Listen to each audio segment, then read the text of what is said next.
It looks Are we like on? it. Yeah, we are now. Hey, Fish, we are live and we are cooking tonight. Thus my apron. Kiss my palate. How about that? Thanksgiving, getting ready. Happy Thanksgiving to everybody. We might have one of the funniest, liveliest, and insightful behind-the-scenes interviews on our show. Our special guest is award-winning photographer who has worked with the Queen of England, whose family you just dissed, Fish. Just remember that. And he has worked for the Kentucky Derby. He's been a high school ref as well. Bill Strauss is our special guest with some great behind-the-scenes stories you won't want to miss. Plus, the NFL and college football have a lot of drama, but we still don't have a handle on who's going to win them all. We explore that. Plus, our picks coming up. Then we have expert picks too. John Hardison with the Daily Fish Hardline has his picks after another great week last week for him. And we're going to explore one of the most watched sports. And it's not football, not basketball, not baseball. And Fish, I'm holding my hand close to the vest, so you'll have to stick around to see what we reveal. That will be part of the daily grind. Plus, our schmuck of the week is a pretzel thrower whose husband has a hard time throwing a football lately. And we are toasting a Kardashian as who's got the swag. And our drink of the week fulfills your Thanksgiving theme. Hi, everybody. Welcome to Daily Fish. John Daly here with Eric Snyder, a.k.a. Fish. We are coast to coast coming to you from Las Vegas and Myrtle Beach. We talk sports, entertainment, and everything in between. Fish, I think we hooked another good one tonight. I'm excited. Me too. I'm fired up. Wait till something fishy comes around. The steam's coming out of the ears, buddy. Let's roll. Let's go. All right. It's time for the daily grind. Here's what we're grinding on. First, can we really see who's going to go to the Super Bowl yet? Fish, I don't know. What do you think? No, this is, like I said, this is the most bipolar, parodied season ever. I mean, just when you think you like someone, look at the Bills and the Titans losing to the Colts are actually playing good football right now. We'll talk about that later. But the Titans losing to the 1-7 or 1-8 Houston Texans in Tennessee, you can't figure this out. I agree. I would say right now, I got kind of got the Cards and the Chiefs is really in the driver's seat. And you know, when Kyler Murray's coming back, and I think he's coming back soon. I think what's his name, Colt McCoy is doing a great job in backup there. So right now, I kind of see them in the driver's seat, but you just don't know, right? No, I'm going the opposite. I got a great dramatic Super Bowl for you. What would you think if the Tampa Bay Buccaneers played the New England Patriots? New England's got the number one defense in the NFL, and right now they're gelling. I looked at their schedule, and they're ahead of the Bills in that division. They could possibly lock up. They have the Titans this week. We're going to talk about that. We're going to pick that game. Yep. If they beat the Titans, there's a clear path for them getting the home field advantage. And they play the Bills twice. Still unbelievable. So you're right, but only a screenwriter would come up with that type of an ending. Let's find one. By the way, good job. All right, here we go. All right, let's go with our Week 12 picks. And just so you know, folks, we stink at this. In 1 week, we're going to get it right. All right, first, Steelers at Bengals. Fish, big game in AFC North. Who are you picking? Wow, you know what? The Steelers have a lot of heart. 6 starters on defense out last week. They're down late to the Chargers, and they had a great comeback. You know, Ben Roethlisberger, since week 5, he has no interceptions. He has 9 touchdowns. I'm going with the Bengals. I just saw them tear the crap out of the Raiders on Sunday. Got to go with the Bengals. Joe Burrow's the real deal, John. Yep, I agree, but I'm going to go with the Steelers. Buccaneers at Colts. Wow, this is another good one. I'm going to go Colts on this one. Fish, how about you? Me too. I love what this team has done with the slow start, and now they're really – for them to go into Buffalo and win 41-15, huge statement game. All right, another good one. You just mentioned this, Titans at the Patriots. I'm going to go Pats at home. How about you? Boy, these are tough games this week. These are good games. I'm going against you. I'm going to go with the Titans. I think the Titans are better than losing to the Houston Texans, and this could be their bounce back game. But if the Patriots won, who would be shocked? Yeah, absolutely. And to be honest with you, whatever our picks are, I'm not going to be shocked if we get them all wrong or if we get them all right either. All right, Rams at Packers. Who do you got? Oh, another one. Rams come up a bye week. Stafford, you know, he's throwing. Him and Derek Carr need to go to the same priest. Wow. You know, real quick, Aaron Rodgers is pretty painful, and there are rumors that he might miss this game. Not yet. It hasn't come out yet. I'm going with the Rams. All right, I'm going to go with the Packers. I think Aaron Rodgers is going to be there, and as much as I don't like the stuff he was doing before, I got to tell you, I was really impressed with him last week, even in that loss. All right, Browns at Ravens. Now, Browns, they should lose this, but that's when they win. So I'm going to go Browns. How about you? I'm going Ravens. The fact that they went into Chicago. Chicago still has a great defense, and Tyler Huntley. I should know that. I'm an NFL guru and a junkie. I should know these people are. But the Bears suck. I was talking to Hardison before, and he said, the Bears stink. Bears haven't won a game since they beat the Raiders. What does that tell you? I'm going with the Ravens. The Ravens have to win this game because Cincinnati and Pittsburgh are both playing good football. Yep, absolutely. All right, next, college football. Hey, we're getting down to the final week here. Ohio State has one more big hurdle. So what are you seeing for the Buckeyes? This is great. Ohio State, Michigan is so big. 9 a.m. on the West Coast this Saturday. My TV will be on it, and so will yours. What am I seeing? I think Ohio State controls their own destiny. They win this game, they go to the Big 12 championship. They win that, they're in. My big concern, and I say it every week on this podcast, is Alabama could have 2 losses and get in. And I'm not the only pundit that talks about that. So I think I'll ask Hardison later on, but I right now as we speak on this podcast, the 4 came out. I know Georgia's number 1. I wonder if Cincinnati got shunned again. Yeah. Well, we're going to talk about that as well. I'm going with you. I'm Buckeyes as well. I think they were fabulous last week, and we'll probably do a Daily Fish remote on Saturday before that game. All right. How about Auburn? I mean, you just mentioned Bama. Could Auburn throw a wrench in the works and beat Bama? And if Bama has 3 losses, is that going to be wow? Well, Bama has 3 losses. If Auburn beats Bama, I doubt it. But if they do. The only way Bama gets 3 losses is if they lose to Georgia in the championship game, and then then they're going to the Blue Bonnet Bowl. But I think Alabama wins that game, and I think it's gonna. Well, these conference championship games. Could you imagine the Georgia-Alabama game if it comes to fruition? Yeah. It's gonna be huge. No, I don't think Auburn's gonna throw a wrench in Bama's run towards a playoff spot.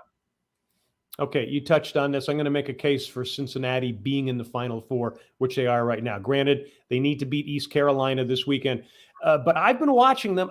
I think they're a good team, and I would say deserving. I mean, look at the out-of-conference teams that Georgia and Bama have been playing. Charleston Southern, Mercer, Southern Mississippi, UAB. Come on. I say let the Bearcats in. What do you think? If they went out and they're undefeated, and a 2-team, I told you this off the record on our phone calls when we walking with Daly. If a 2-loss team gets in over Cincinnati, I'm boycotting the playoffs. So the point is moot. That's it. All right. Let's move to baseball real quickly. MVP awards came out. Ohtani wins the AL, Bryce Harper in the NL. Both deserving. Ohtani with a Ruthian year. But here's my take on this, and I want to hear what you have to say. MVPs don't mean World Series. Look at the players that get these 10-year deals for big money. I think it's great for them. But if I'm a fan of those teams, I need to realize there will be no World Series. I mean, look at the Angels. Look at the Nationals, who lost Harper, and the next year they win the World Series. Give me your take on that, Fish. I totally disagree with you. And we went at it before on this one, okay? Harper did what he had to do to win the MVP. Ohtani did what he had to do to win the MVP. Absolutely. The Ohtani jerseys are off the roof. He made a ton of money for the Angels and the league. They can only do what they're going to do. If there's a salary cap, okay, and then you give a lot of your money so you can't sign other players. But since there's no salary cap in baseball, who cares who you sign? If a guy wins the MVP, that means he did everything he could to help you win a championship. It doesn't mean because he's an MVP, it doesn't make you win your World Series. You're just adding a stat into this whole thing that, okay, and just because you're an MVP doesn't mean you win a World Series. It doesn't. No. Right. But Bryce Harper left the Nationals, went to the Phillies. He wins the MVP. Ohtani, who I think, I'm going on record, for 2021 so far is the greatest sports story. When you're compared to Babe Ruth, huge. Absolutely. Okay. So, I to me, the point, look, I'm not saying you're an idiot, but you're close. I love you to death. But they win the MVP. You're doing what you have to do to help your team. They don't make the World Series. Maybe got a shitty pitching staff. But Harper and Ohtani are doing what they're going to do. When baseball gets a salary cap, John, then I think you have a valid point. Okay. Well, we'll see. All right. And now to one of the most watched sports that might surprise people, but not you, Fish. Talk about the patrons at Shucks, because I think this is a fabulous story that most people don't realize, and you and I do understand this. Go for it. When the World Series of Poker is on, I will have more people asked to put that on the TV. We have 9 TVs, three big screens, and 6 around the bar.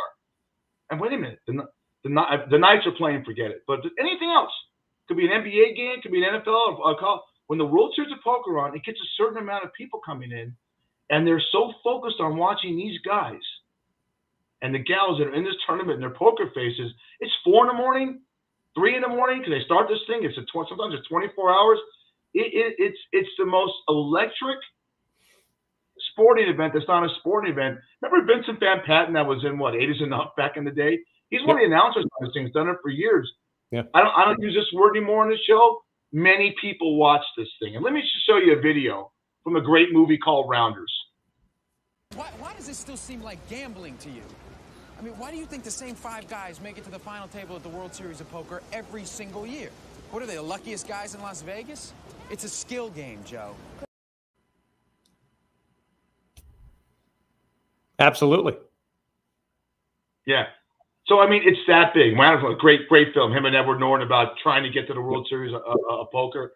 And yeah, it's the same names. Phil Hellmuth, Doug McKean, Johnny Chan, who's in the movie. These guys are making millions of dollars. They're playing 7-card stuff. Our good friend of the show, the biggest idiot that watches this, John Hyatt, actually gets into the World Series of Poker because he has no life. But the bottom line is, this is a big event, and you can bring anyone on that lives in Las Vegas. It's as huge as the rodeo coming here. It's as huge as the Raiders coming here. It's blowing up.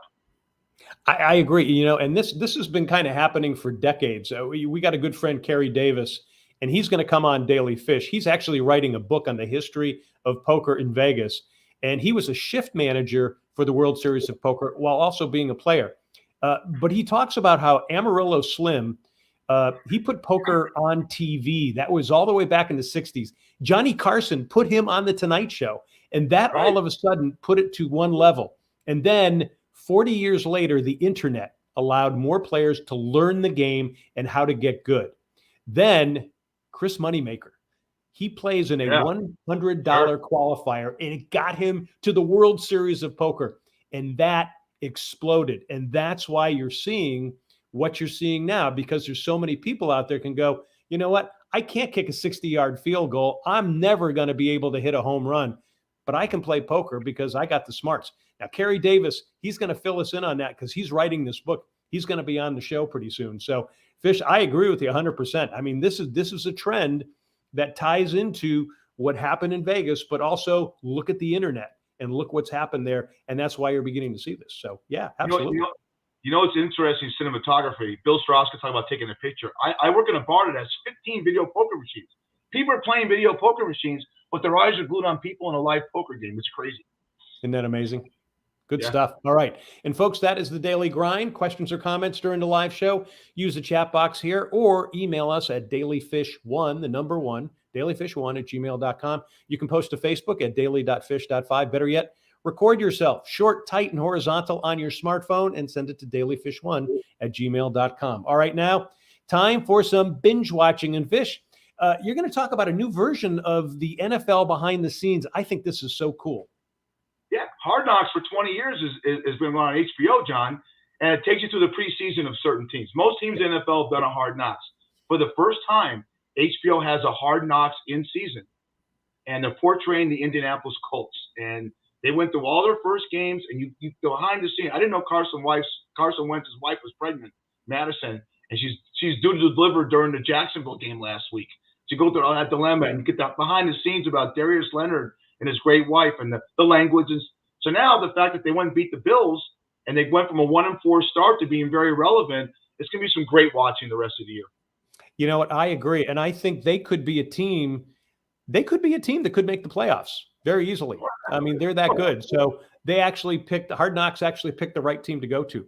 All right. Continuing here with the binge watch in honor of Bill Strauss, our special guest. I'm going with The Crown, about the history of the royal family. Season 5 is a year away. about the tragic end of Princess Diana. But season 4 shows the Queen and Margaret Thatcher and the start of the relationship between Charles and Diana. This would be really good binge watching to prep for next season. Plus, we're going to get Bill's take on that as well. All right, now something fishy. Fish, you going to take your glasses off for this one? No, I won't. I want to be able to see you in the. If I take my glass off, I go blind. I see 3 of you, and I know you're the one in the middle. But I'm going to get controversial here. I'm going to piss some people off. I'm going to get very controversial here. All right. This is me. This is me at the Raider game on Sunday. The guy with the hand with the Raiders LV, his dad works for the NFL. He's on the field taking a picture. And that's me looking up, thinking how the Raiders go from a great season to such a shitty season. But I'm also wondering what's happening to our country. This month is a selective service. We're saluting our service people, our military through the NFL. All the coaches are wearing NFL camouflage, right? So before the game, 18 Marines get re-enlist after their duty's over back in the Marine Corps, and they do a whole thing for them and everyone's standing, except a lot of people were sitting. All right. I had a few libations. I had a few of these in me. And I go, everyone, get up. You know, and one of the guys that does the national anthem is singing the Lee Greenwood song about America, right? And it's very touching. Except many people started booing, and I'm thinking to myself, I don't give a shit what you think about this country because I never cared. I never cared if you knelt. If you have problems with social injustice, if you have a right to say something, say it. But you know the reason why you have a right to say it? Because the guys that serve in this military are the reason why. Okay? I go back to Shucks. June 6th, I have 4 guys in my bar, all in their 40s. And I buy them a drink and say, hey, guys, this is the June 6th. It's D-Day. They go, what's that? I go, all right, let me ask you this. Did you see the movie Saving Private Ryan? They go, yeah. And I said, well, what the fuck do you think that first scene was for 22 minutes, all right? They had no idea what it meant. So I get hot about this kind of stuff, and I curse. And I'm watching people at the Raider game because it's fishy that they're sitting there, a lot of them, and all genders, and all colors, and all creeds, and they're just sitting there, and they started booing because people are going back into the service to defend this country. Let me ask everyone that watches this podcast what they think would happen if Hitler would have won World War II, okay? There's a good chance we don't have this podcast. So when you see a service person walking down the street, old guy wearing a hat to Semper Fi, say thank you for your service. Because you know what they're going to say to you? You're worth it. Absolutely, and that's why I do so much work with Hope for the Warriors, for a lot of the, especially the Marines who came back from Afghanistan and Iraq with a lot of problems, with a lot of PTSD. So we work with them. We've had Doug Flynn and Johnny Bench on. They're a big part of that too. So I'm with you 100%. My dad was in World War II. Probably show you a little bit of that a little later too. But I'm with you on that, buddy. All right, still ahead. Let me show you now. This is John. That's your dad. That's my dad. Look at that guy. That guy, what is he, 12? Look at that face. He was pretty young at the time. Yeah. He was probably, he was actually at 14 years old, he was in college. So that probably was his college picture, believe it or not. You see where you got your great looks. Tell me about your dad as far as what branch was he in? Because we're saluting service this month. What branch was he in, and what did he serve time in any war? Yeah, my dad was he was in the Army. He served in World War II. He's since passed away. He died in 1984. But he always had great stories. My dad was a classical pianist. He was a great chef. In addition to being a very good business person. And one of the things he said was, he said, that was a horrible soldier. I didn't know which end of the gun to hold. So they went back into his background as they're coming up through North Africa, and they saw that he was a great chef. So he ended up cooking for the generals. And then on top of that, once they took over Italy, once we regained Italy, they needed somebody to direct opera. And he directed opera. And to him, that was the greatest thing in the world. He wanted to go back to Italy. My grandfather wouldn't allow him to do that. So, but he always tells great stories like that. So, and he was always very proud of his service, even though he goes, I wasn't much of a soldier, but I did help. I did contribute. So that's why I was good. So I feel the same way you feel too, buddy. But besides his suit being gorgeous, I love that suit. I mean, I'm a haberdasher, and this guy is great. But you got to admit, your dad is the blueprint. If people watch the great 50s and early 60s TV show Leave It to Beaver, is that not Jerry Mathers with glasses on? Oh my God, absolutely. Oh yeah. Yeah. So is there a Wally and Mrs. Beaver in your family? No. I'm sure he had a few of them. Yeah. He had two brothers that were priests, so they were, you know. I'm getting comments left and right. It's blowing up. I want to precursor. I want to make myself clear. Okay. We are all for Daly Fish. The kneeling and speaking your voice and your First Amendment rights. You got a problem with something, and the athletes could make people and educate people. Go for it. Yes, that's your right. But the First Amendment's there because the people in the military, like John's dad, that won World War II, that were there, whether he knew what a rifle was or not, he's still there. Okay. Absolutely. That's the reason why we're able to do podcasts and go to McDonald's and go to bars and have Hardison walk in. We look at strippers all night. That's why we do this, because I guarantee you, if Hitler won that war, it's a lot different landscape. Let's move on. All right, we're gonna toast to that in a little bit. All right, still ahead.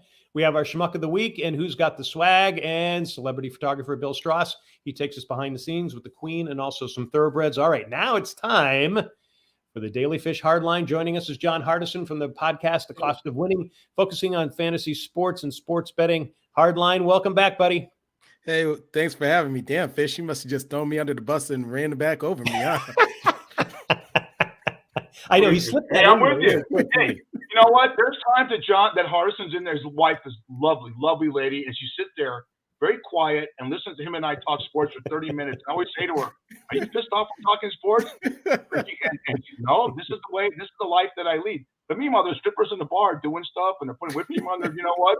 And John and I are like, "Did you sit there eating?" Your wife's we're laughing at the way it is. She's another good one. That means three of us have good ones. That's for sure. All right, Hardline. Let's dive in. First, the Big Daddy. Michigan is an 8-point dog at home to the Buckeyes. What do you say? So in this game, I actually I would take Michigan +8, but I wouldn't be surprised if Michigan ends up winning this game. The momentum is in Michigan's favor. They're at home. Last game of the season, 10-1 both teams. The thing about Michigan is they have a top 20 defense.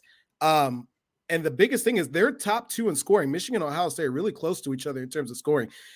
Ohio State's the better of the passing teams, but Michigan is the better run team. And I think that if they can control the pace, I think this is Michigan's game to lose. I think that they come out ahead, honestly. Oh, you're a homer. Homer. Look, man, I'll be honest with you. Lloyd hasn't run back through that tunnel in quite some time. It's been a while since they've looked this good. This is the best I've seen Michigan look probably in about 15 years, being honest with you.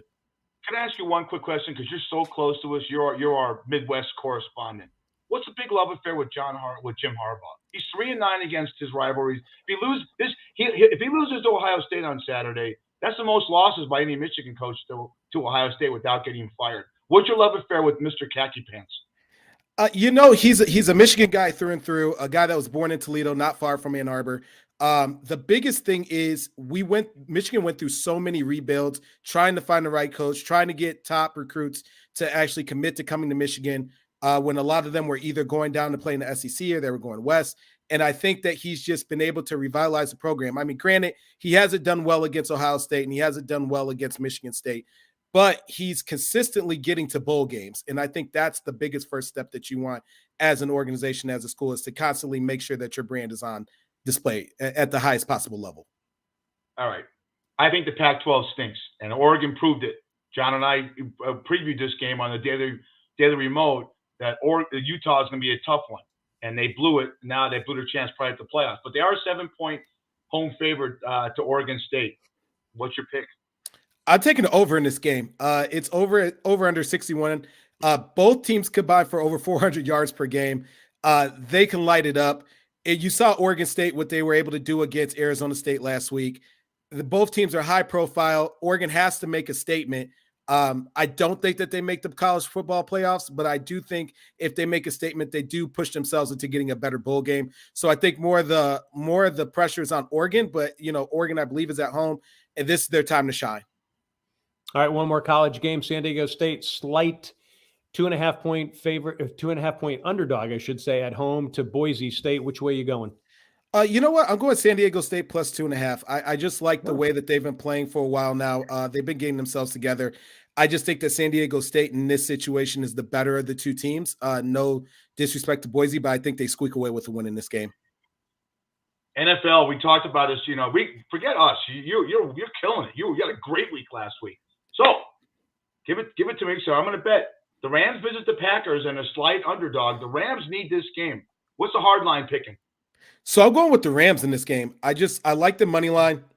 The thing about Matthew Stafford, even though he's had two horrible games, he's top in QBR in the NFL. He's top 10 in completions in the NFL. I just think that they're starting to kind of get their momentum. This is their best chance to keep pace in the NFC West. And I think this is the game that they need to at least get them going to at least back into the playoffs. I don't know if they're going to get ahead of the Cardinals at any point during the season, but at least this keeps the momentum going for them. Plus, what I saw in terms of Green Bay the last 2 weeks, it hasn't been the best. They should have easily, in my opinion, beat Minnesota last week, but clearly there's something more going on than what we see behind the closed doors. They'll still win the Packers, the NFC North. I don't think that Minnesota's going to catch them, but I like the Rams in this game. Okay, and just to hang on because we're going to diss on Matthew Stafford a little later on the show, so you got to see that. All right, Titans are 6.5-point underdog at the Patriots. What are you seeing? I like the Patriots, and I'll go on money line on this. The Patriots are 5-1 in their last 6 games. Bill Belichick has those boys playing Patriot football. And the Titans, they really, if they do win this game, it's going to be for a blessing from above. They've been off of their last few games, especially when I saw them the last week against the Saints. That was terrible. And they've got Indy right on their heels. Indy is 6-5. The Titans are 8-3. I would not be surprised if Indy ends up taking this division in the end. Clearly, what we thought Julio Jones was supposed to go for, which we thought maybe was good enough to be a trade for a first-round pick. Clearly, he's not. With all the injuries that he's got going on right now, everything that happened with Derrick Henry, this team has lost their identity, and I don't see them getting it back. Whereas the Patriots, they've gotten it. And, I mean, they have really gotten a true identity. Ask Atlanta. Eagles, wow. Jason Garrett just got fired. The Giants last night debacle. Jason Garrett fired his offensive coordinator, Freddie Kitchens in. Eagles go in there, 3-point favorites against the Giants. Who do you like? So you know what? I like the Eagles in this game. Jalen Hurts is a top 20 passer, and he's the 9th best rusher in the NFL. No one is stopping him right now. If they win, they're especially keeping pace with Dallas, who's 7-3. The Eagles are 5-6 right now. And I got to say this, Fish, look, I'm going to be honest. I feel like Jason Garrett got a little bit shafted. I can understand if you hate a guy and he can't coach offense if he's got talent, but that team has no talent. That team is at the bottom pits in the NFC East. And again, I say this every time, and I'm going to go on just in my tangent with this. Never hire a Patriots assistant to be your head coach. It never works out. I don't know how many times we have to go this way. It doesn't work out. Look at Joe Judge. I'd be surprised if he comes back next season. All right, before we go, you got a fantasy pick? So you know what? I still tell people this. I like CJ Uzoma. He's still out there. He's killing it. He's a great fantasy tight end right now. Watch out for him, especially against the Pittsburgh Steelers this week. I think that he's going to be utilized quite a bit. I think that's going to be probably the first guy on the Bengals to score a touchdown this week. All right. Happy Thanksgiving, John. We're thankful for you, man. We got a lot of, hopefully many years of doing podcasts with you and your great wife dealing with the strippers. Happy Thanksgiving. Happy Thanksgiving to you guys. And I love being here. And thanks for having me. You guys are the best. John, you're the best, buddy. You're the best. That is the Daily Fish Hardline with John Hardison on the Cost of Winning podcast. Find him here with us, but also on Spotify, Google, and Apple Podcasts. All right. Thanks for tuning in, folks. Daily Fish is live on Facebook Tuesdays at 8 p.m. Eastern, 5 p.m. Pacific on Facebook.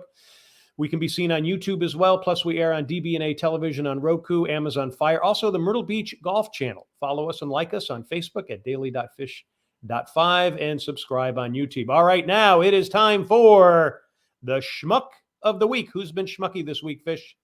Well, it's not this guy. He's not a schmuck, but his beautiful wife's a schmuck. This is Matt Stafford, quarterback. Look at that. That's a beautiful wife. And Well, when the Rams played the 49ers a couple Mondays ago, she called it a weak moment because you know what she did, John? I love this. This is a great appetizer. She took pretzels, and she threw it at people that were making fun of her. Oh, she was. So they had foul language directed at my husband. Well, you're in another stadium and people are drunk, and you're taking. I think also the pretzels she threw had mustard on them. So what the mustard hit someone's nice shirt like I had. All right. She almost got kicked out. She almost got in a fight with some people. How stupid is this broad? All right.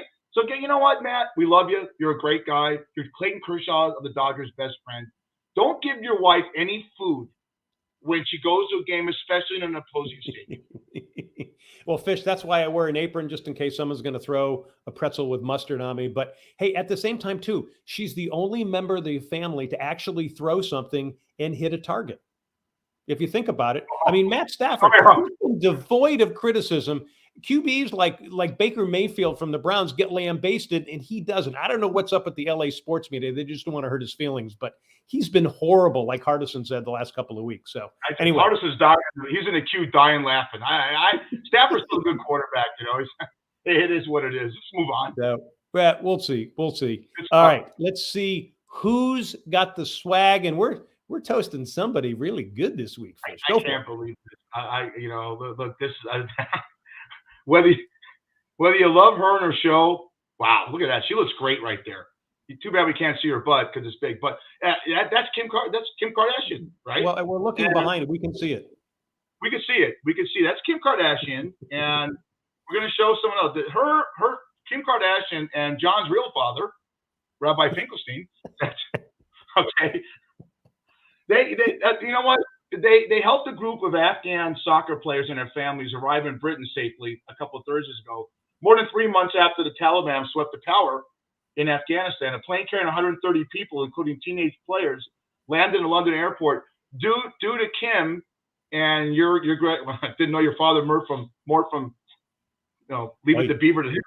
But Kim,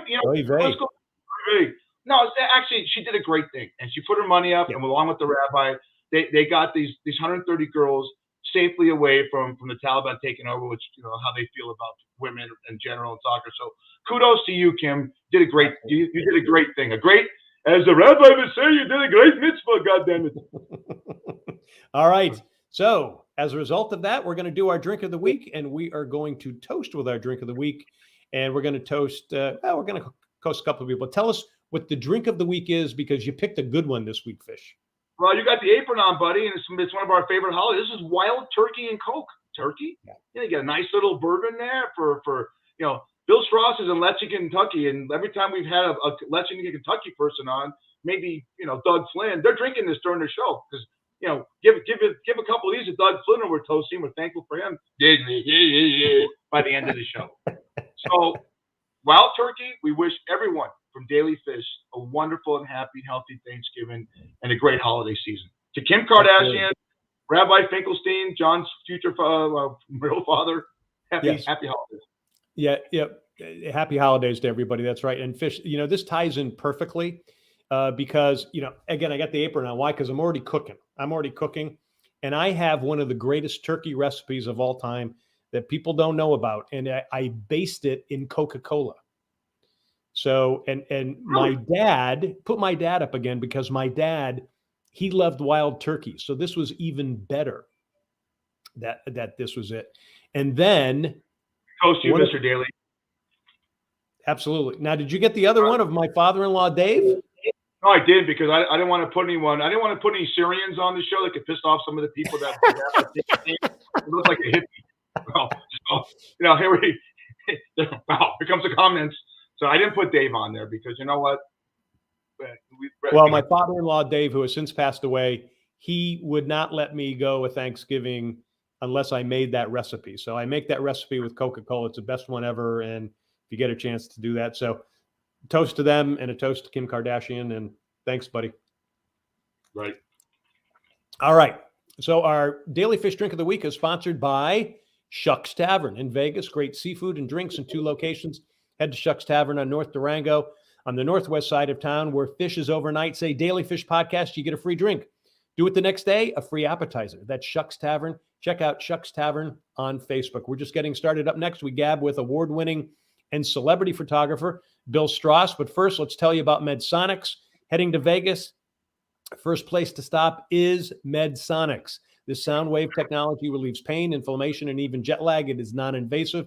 You sit there for 25 minutes and you relax. The technology will soon be all over the country. Go to medsonics.com, spelled MEDSONIX.com. Al is the owner inventor. Tell him Daly Fish sent you. All right, let's bring on our special guest, Bill Strauss. Yes. Bill won the Eclipse Award for Outstanding Photography in Thoroughbred Racing.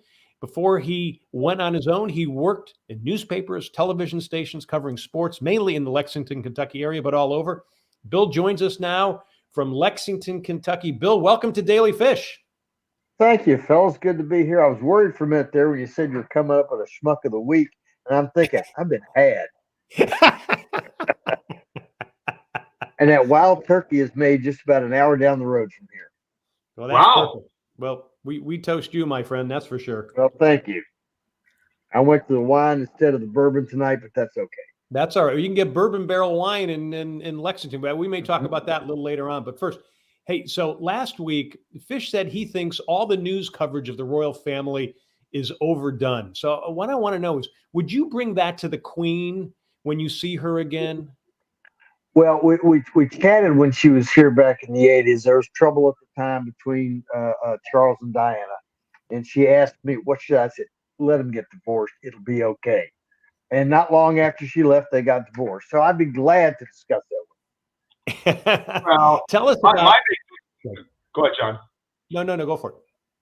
My big thing, and you're close to this situation, and what a wonderful, beautiful woman this is our infatuation with this family. That we have to watch everything involved with them, all the tabloids. You know, Meghan goes on with Oprah, and it's the most watched TV thing next to the Super Bowl. I don't get it. We went to war with these idiots back in the 1770s to get our own country. We don't have to be enamored with them. Okay, that's it. I mean, ask the Scottish and Irish how they feel about them. Well, now, excuse me, Fish. I will say this. Yeah, I find that the same as you. However, let's remember, we also went to war with them in World War I and World War II to save the world. We did. The sense that I got from the time I spent with the Queen here is United Kingdom, UK has a single person they can look up to for as long as that person is on the throne. And then there will be a successor, but someone to represent them and their country. We elect somebody every 4 years. And there's a great political divide, but we don't have that one individual that we can always look up to outside of the politics to feel good about our country. So I think that probably is some of the reason for that. That's my own. We do have that one person. It's Al Michaels. But he's going to retire. Who follows it? Well, that's true. John Daly. You got to get John a job. John can do it. You, John, you do it. You could do football. Well, I could. We could both do it. That'd actually be great. So Bill, you're actually taking pictures of the Queen. What was she like? Very nice. Now, she was here. I was with her on 2 of her private visits here, and we'd go around to different horse farms where she would look at stallions, and she had some mares here that had foals on the ground at the time. So everyone at the farms told me she is very, very knowledgeable about pedigrees and that sort of thing. From what I saw, she was very personable, lovely sense of humor, pretty blue eyes, nice smile, got along with everybody well as I watched. And then over the years since, I have talked with some of these people. A friend of mine locally just a couple of months ago, and they all said the same thing, a delightful lady. Yeah. I'm looking in the background. You got John Lennon, and I can't see who's behind you next to John Lennon, but just one. Oh, McCartney. Okay. It's all 4 of them. Yeah. Okay. Yeah. That's Ringo and Harrison down there too. I think what you do is as much of an art than Jackson Pollock doing his mosaics and stuff like that. To capture that moment, that you could have that kind of creativity to get in a picture and you get a certain expression. or a certain background. We're going to show some of your pictures in a bit, but the fact you've gone to the Kentucky Derby and I think the horses are just the most beautiful animals on the planet. And we have something we want to ask you. When you're taking pictures of the horses, do they have a personality? Are you looking for a personality in a horse? Wow. Are you looking at the colors of the horse or the jockey on the horse? What are you looking at in your artistic view when you shoot a horse? That's a great question. I'll come back to the personality part. Horses are when you're taking pictures. If it's a racing picture, it's just an action picture, and you try to get what you can get. There are two types of pictures that are done on a farm: a conformation picture where the horse stands in a very particular way. They have all horses stand the same way. Sometimes some personality will come out in that. Then if they're just running around the paddock, that's almost like racing. I'll tell you a story about the great horse named John Henry. He was a gelding, so he couldn't breed, and he was at one time the largest money winner, money winning thoroughbred. They had he retired. They had a John Henry Day for him here at Keeneland Racetrack. We go out a day before. They're going to walk him through the paddock and the walking ring and out to the track with no one there, just so he got to look at it. I'm walking along, photographing this along with my dear late friend Tony Leonard, and John Henry would walk along, and we're backing up taking pictures, and all of a sudden he'd stop, and he'd go. We take a few pictures, and then he'd go, "Get this side, boys," and he did that 2 or 3 times.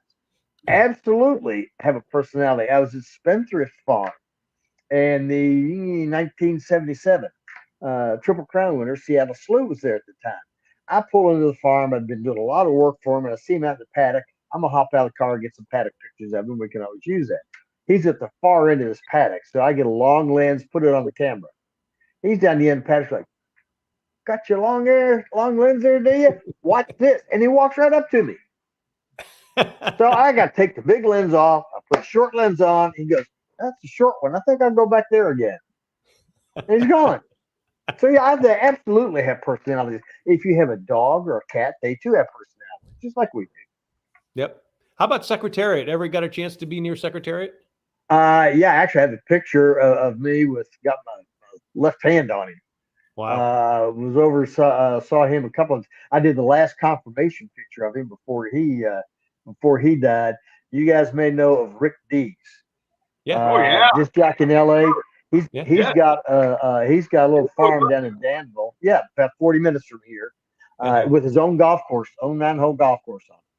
And I was down there playing that with Jim O'Brien and Dick Hardwick, a couple of comedians. That's what they said anyway. And we go in his studio afterwards and chat with him. And I told him that I had, we were talking about Secretariat, and I said I had a picture of my hand on Secretariat. And his eyes get big, and he reaches out and says, "I want to shake the hand to touch Secretariat." He could be a little mean. There's a story of a woman that was at his paddock and standing there against the fence with Secretariat behind her, and he reached around and bit her ear. And broke skin. She's bleeding, and it's so. Wow. But she was so excited the Secretariat had bit her. I was over. There had been 3 Phillies to win the Kentucky Derby. I photographed 2 of the 3. I regret the first one in 1990. I was doing something else that day. But Secretariat was at Claiborne Farm, and I was hired by Thoroughbred Record Magazine to go to Claiborne, take pictures, because he was going to breed to Genuine Risk. That would be the first ever breeding between 2 Kentucky Derby winners. Wow. I think it was the first breeding for Genuine Risk. I was disappointed. I thought they'd at least have a little table there with a flower on it, give them cigarettes afterwards, something. That didn't happen. So yes, I've been around Secretariat. Bill, Jay Moore, Jay Moore, the comedian, he's kind of out of the mainstream now, but he had so the 100 Greatest Athletes of All Time came out about 5 years ago. He was doing his radio show here in Vegas, and he goes, "Secretariat was named the 3rd greatest athlete of all time." It's a horse, So it's just, the fact you got to shoot him. phenomenal. I mean, look, set 1973. What a great time that was. It was 1973, wasn't it? Yep. Yeah. All right, let's go. John and I are going to go back and forth. Let's go through some shots. These are great shots again. This is one of my favorite presidents. I'll just say it. Well, there you go again. There's me. Tell everyone who this is that he's with, because this is a classic shot. Especially for sports, yeah. Yeah, this is actually a Hall of Fame pitcher, Jim Bunning. The only pitcher, I think, to throw a no-hitter in both leagues, if I remember that correctly. And Jim ran for governor here in 1983.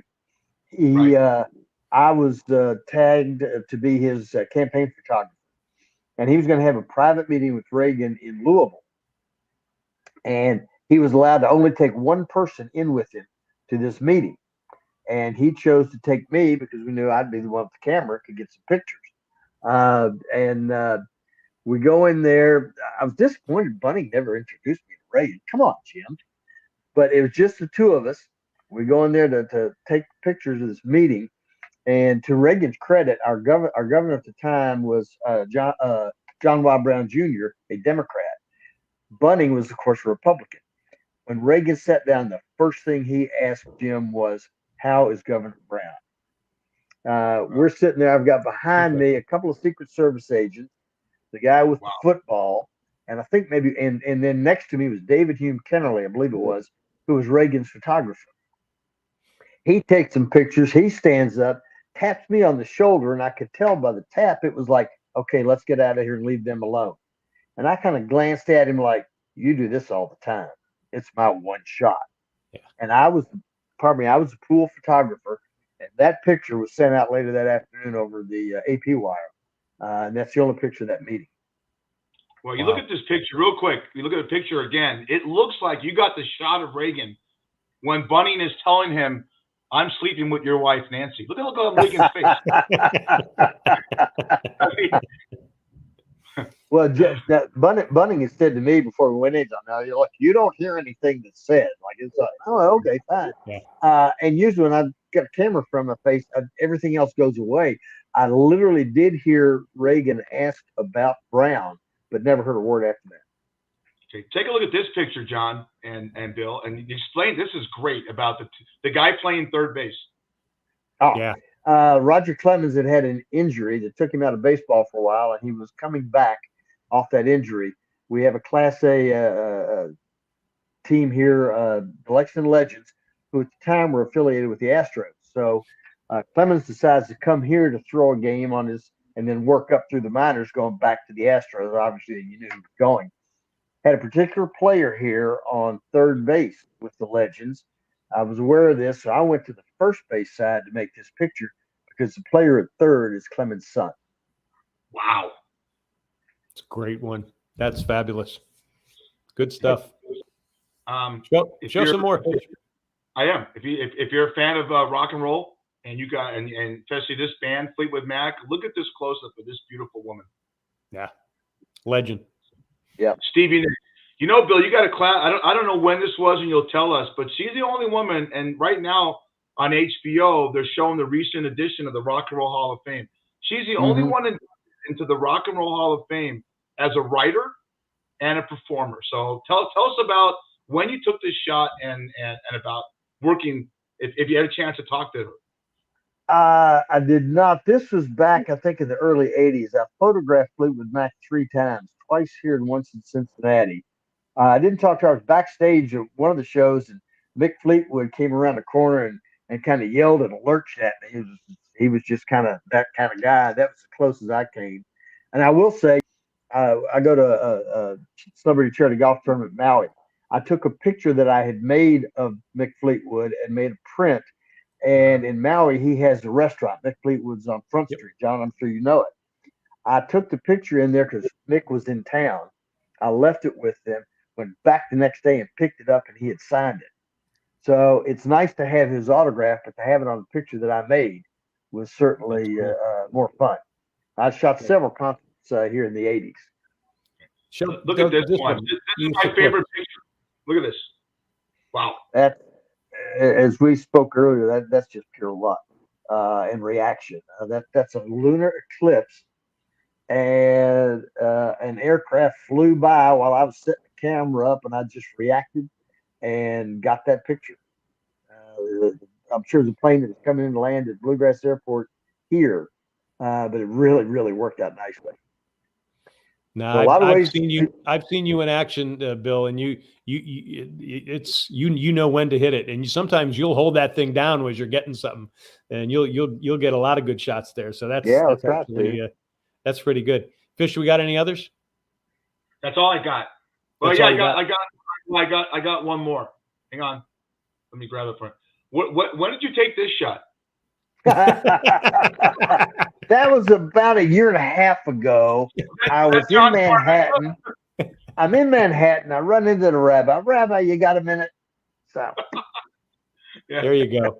That's perfect. So Bill, do you have a best and a worst photography story of celebrities you've had to deal with? Oh my. Tough call on the best. Two come to mind. Fish won't like one of them. I didn't send you guys the pictures. Jack Nicholson was at the Derby one year, several years ago. And I'm down in the paddock early in the afternoon, and he comes down, nice brown suit, tie, hair's back. It looks just lovely. Fine. A couple of 3 hours later, he comes back to the paddock. Hair's going every place. The tie's loose. The drink's in his hand. And we handed our cameras back and forth. Somebody else took a picture of me with him at that time. But the two pictures side by side are great. The one that I think is fun to tell, to give her credit, I'm shooting the winner's circle at the Derby one year.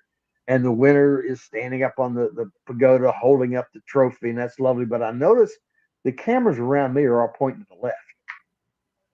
And I turn and I look left. There stands Bo Derek. There's going to be another Derby winner next year. He looks nice, but I got that. We start taking pictures of her. The winner's circle thing finishes, and one photographer, I don't know who started it, went up and asked her if he could have his picture made with her. Certainly. Well, next thing, they got like a line of us. I'm handing my camera to this guy, and we're doing that. And she stood there as long as it took for everybody that wanted to have a picture made with her, and could not have been nicer. I've since run into her. Actually, I sent her a picture of that year's Derby winner, my finished picture, and a nice letter thanking her for being so kind, and got a lovely handwritten note back from her. Then I've seen her at Churchill Downs and Keeneland a couple of. Matter of fact, right there at Keeneland, Derby Eve is where she kissed me. Wow! Did you wash your face? No, haven't since. I put a little piece of plastic over this to get the rest of it. You bring up Bo Derek, and I had many moments in my life that I had to go to this guy to pray because in many of my thoughts, I did a lot of stupid things. So that and I heard she's a wonderful person. She really is. You were she really is right now. I was what? Yeah, I was saying, talk about Bo Derek. I want to ask you a question about you being an ump and a ref. Finish your Bo Derek statement. I was just going to say, she, as we know, she was married to John Derek, and I have actually met two of John Derek's three wives. Oh. I met Linda Evans out at the Eclipse Awards in I think February of '85. Wow. I love it that. I was just going to ask, did she kiss you too? No, but she has freckles on her chest. Oh. It was a formal affair. Talk about that. The hell is my question? How did you know she has freckles on your chest? You see that through the lens? It was a formal affair, and she was in a low-cut, lovely white gown. How do I get a ticket for that? If I'm standing up there meeting her, I'm kind of close enough. She does have blue eyes. I did look at her eyes. John, we got to have this guy on every week. He's great. He's blowing it up. Absolutely. You were an ump and a ref, which I think is great. Any altercation with any parents? Not that any lasted long. They left the building. I was a little high school, Berea High School one night, and down on the baseline, and I see this guy come out of the seats, and I keep an eye on him with my peripheral vision, and he comes out and he walks right up to me. And as soon as he got to me, I launched him. Gone. And I was back there a couple of weeks later. He was there, and he politely, after the game, I think it was, asked me if he could ask questions. I said, sure. Had a lovely conversation with the guy. He even said he was coming up to ask me something. I said, I hope you understand, in that situation, I can't have somebody walking up to me. And he completely understood. I had up in Maysville, Kentucky, doing a boys game, and had this one guy in the stands that was killing me. Both of us, me and my partner. And there was an older woman a couple of rows behind him, and she was getting pretty active too. At halftime, I looked at my partner and I said, I got a feeling somebody's going to be leaving here in the third quarter. We go out the third quarter. Sure enough, this guy gets cranked up again. And finally, I'm on the baseline. I had enough. I turned around. I pointed at him and said, you're done. Go. Oh, okay. He stands up. He reaches down. His buddy hands him the keys to what I can only assume was a pickup truck. And the guy starts leaving. Well, now the guy that handed him the keys goes, I came with him. He's in my truck. How do I get home? He got up left too. So I got a twofer on that one. And the woman that was a few rows behind him never said another word. You know why? You know why? She Yeah. was too busy examining the freckles on her chest that you were going to take a picture of it. All right. Hey, we've been talking boy. to Bill Strauss, award-winning photographer who has worked with the British royal family at the Kentucky Derby. Hey, you can go look at all of his work. You can hire him. It's at billstrauss.com, and it's STRAUS. So billstrauss.com. Hey, Bill, again, thank you so much. We knew you were going to be a great guest. We got to have you back on again, buddy.